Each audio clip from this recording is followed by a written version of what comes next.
For a kettlebell swing, you're going to set up with the kettlebell about a foot in front of you.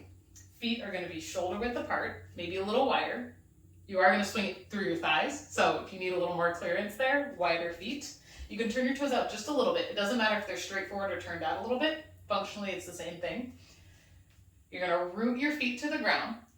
All of your toes, both sides of your heel are flat on the floor. I prefer barefoot or in really minimalist shoes for kettlebell swings because you don't want to be tipped forward like a running shoe or tipping side to side if you tend to wear your shoes that way. You're going to start with in front of you. We're going to do a hike to get the kettlebell started and then swing through. So tip it towards you. You can see that I'm in kind of a deadlift position where my knees are a little bent, but my hips are definitely higher than my knees. I'm going to feel some tension in my hamstrings before I even start.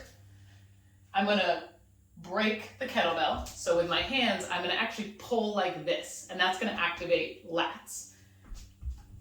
So I'm going to grab the kettlebell. I'm going to pretend to break it to get my lats tight, and then I'm going to hike it and then swing.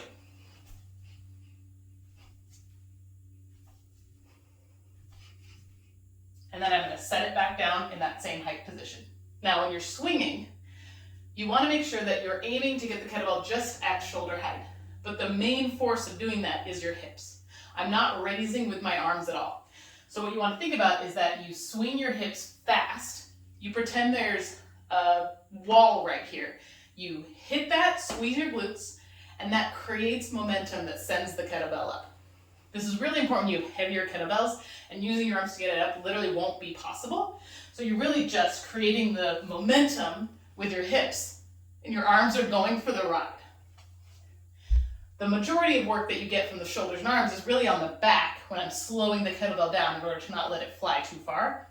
And then my hips bring it up. Really, it floats as you do it.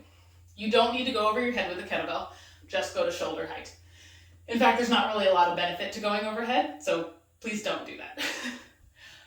So, see that again, rooting my feet. You want to make sure that you're not rocking either. So the way that your hips move backwards and forwards makes it so their feet just stay rooted to the ground the whole time. That being said, you don't have to make sure your chest is up. This is not a deadlift. So if you see, even when I start, my chest is almost parallel to the ground. So when I go back with the kettlebell, I don't need to worry about keeping my chest up. What that does is when I keep my chest up, it shifts my weight forward into my toes and away from my hips. And what you want is for your hips to do all the work driving forward, and then you're just slowing down on the way back.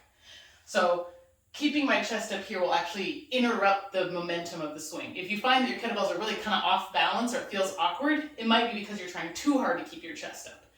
Instead, just slow the kettlebell down and don't let it go as far. The kettlebell, when it swings, you want it to go, when it goes between your legs, it's above your knee, but below your hip. So the kettlebell should actually go through this triangle of space right here. Which means, again, like I said, if you need to go a little bit wider to miss hitting your thighs, do that. Doesn't matter.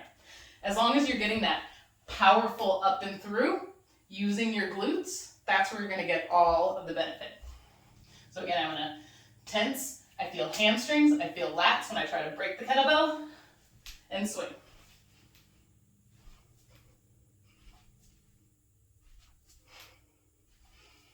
Set it back down here because that uses the momentum. If you try to just slow it down, that's a lot of pressure on your low back to try and slow down. So just use that same height to put it back.